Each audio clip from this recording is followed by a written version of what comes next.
beginning of this semester, me and Kwong were undecided on what we wanted to do our project on. We sat down and decided that we wanted to do our project on something that was in our own backyards, something that we could go out, touch, see, and understand, and feel for. We decided to do our project on the Indian River Lagoon. More specifically, the depletion of the mangrove population and the erosion that the depletion is causing. After doing a little research, we were soon to find out that human impact is the #1 contributing factor to the depletion of the mangrove population. Erosion in the Indian River Lagoon. Here's a short overview of our beautiful lagoon. The Indian River Lagoon is located on the central east coast of Florida. It begins at the Ponce de Leon Inlet, which is north of us, Volusia County, and ends at the Jupiter Inlet, which is Palm Beach County. It is 156 miles long. As you can see in this diagram, the square box right here encircles our Indian River Lagoon. As you can see, the Indian River Lagoon on the shoreline here almost takes up 1/3 of the entire state. It's very large. 3 lagoons in one. Not a lot of people know this, but the Indian River Lagoon is 3 smaller lagoons made up into one. The Mosquito Lagoon, the Indian River Lagoon, and the Banana Lagoon. The Indian River Lagoon is the major body of water that takes up most of the lagoon. And the Banana River is an offshoot of the Indian River Lagoon. Rare and diverse. The Indian River Lagoon is the most rare and diverse estuary in all of North America. It is home to over 4,000 different plant and animal species. This includes 35 species that are either listed on the endangered or threatened list. It serves as a huge spawning ground for plants and animals to grow.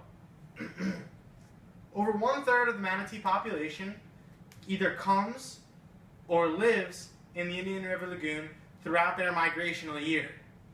Between 200 and 800 bottlenose dolphins swim around in our lagoon daily.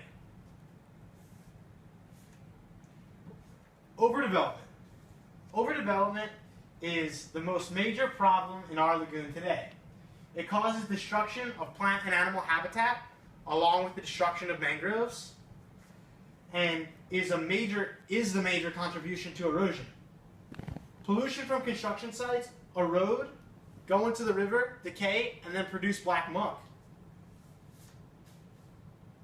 Between 1989 and 2013, population along the lagoon doubled from 800,000 to 1.6 million people. Construction along the shoreline caused mangroves to be removed. Over 80% of the lagoon's mangroves between the 1940s and present have been depleted.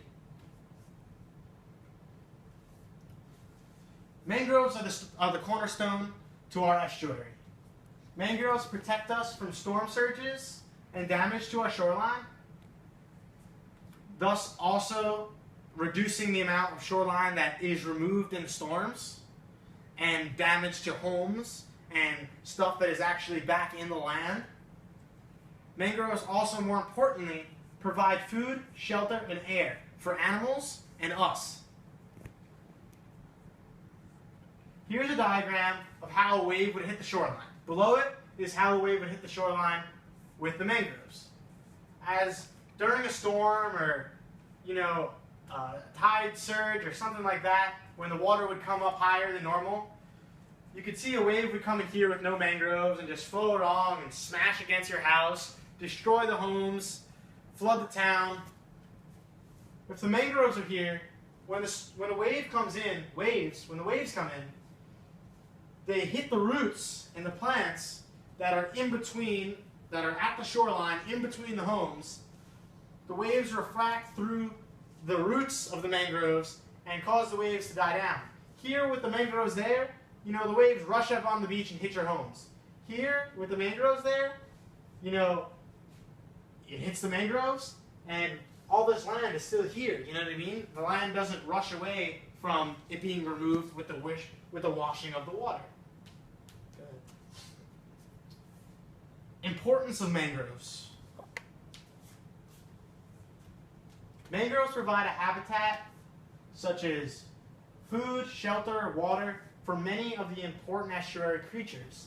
About 90% of our commercial seafood and about 70% of our local game fish either live or spend some time in the mangroves in the Indian River Lagoon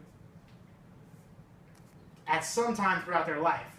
Over 50% of Florida's oxygen is produced from the mangroves in our state. What's the problem and how can we fix it? The problem is the construction around the lagoon. The construction equals less mangroves. The less mangroves equals more erosion. More erosion equals less protection and less habitat. The answer to our problem is the restoration and repair of the mangrove population. We have to stop removing the mangroves, we have to plant more mangroves, and we have to do everything possible to help the growth of the mangroves that are still there. Here's a diagram of what mangroves do for us on a daily basis.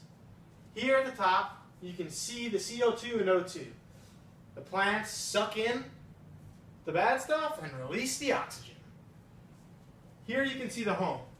You can see these two arrows where runoff water would come down and push all this sand out down into the lagoon and deeper down where it would eventually be pushed out into the ocean. But because these trees are here, it protects the sand and the roots lock the sand into place, kind of like cement in, building a house. It locks the sand in place so that when the water runs off, the sand hits these roots and keeps it there instead of letting it run away. From the other side, the same thing applies. The waves come in, hit the mangroves, keep the waves from hitting the house, hitting the shoreline, and causing erosion. As you can see here, fish, anybody who's a fisherman knows that where there's structure, there's fish. Fish love structure. Without the mangroves being there, these fish might not hang out here, thus meaning that the fisherman won't be able to catch the fish. The fish come to the mangroves and plant their eggs where they're safe and protected and won't be washed away. Little fish live in the mangroves where they can hide from bigger fish. And with this all removed, all of that just goes away. Also, not to mention, with the mangroves being here, all these rare birds that live in our state have no place to live anymore because the mangroves are gone. What is happening without them? The estuary creatures are dying. There's less places for them to hide. There's less food for them to eat. There's less filtration in the lagoon.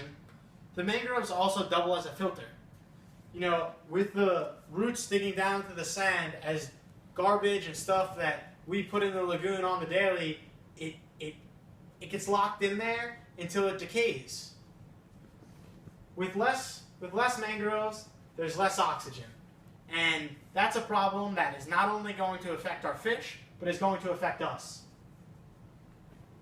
Here's a picture of our mangroves. If you took a kayak ride into, an island down in Sebastian or went up north into Mosquito Lagoon, this is what you would see. It's not hard to imagine why all these roots here would serve as a wall. When a wave comes in, all these roots absorb the impact instead of it smashing against the side of your house. Action. Alright, layer of black silt, also known as black muck. This nasty layer of black silt comes from when stormwater erodes construction materials and garbage into our lagoon. And over time, those decaying pollution creates layer of black silt. And next. This is an example of black muck. I'm sure you've seen it or felt it before if you have ever been to our lagoon. It stinks, it's sticky, it's dirty, and it's all around unhealthy for life in and around our lagoon. Byproduct of construction. As Kyle said, construction had doubled amount around the lagoon in past 20 years, I believe.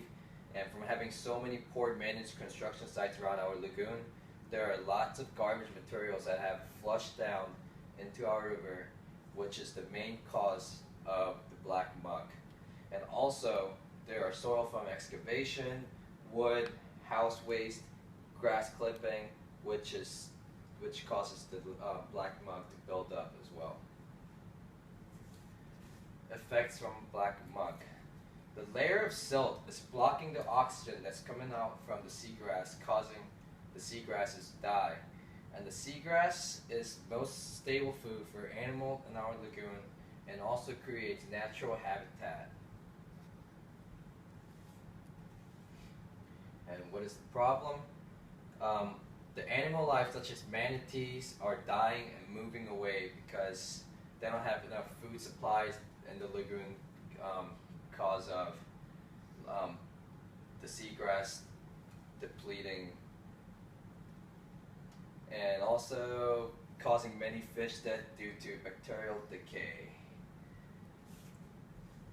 How can we fix it? We can fix it by trying to avoid construction or farming around our lagoon. And if we must have to have a construction, we should fence around the sites as many other states do. I don't know why we don't do it in Florida. So the waste materials won't get thrown away into the lagoon.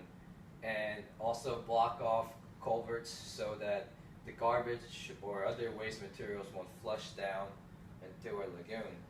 And also the muck dredging project.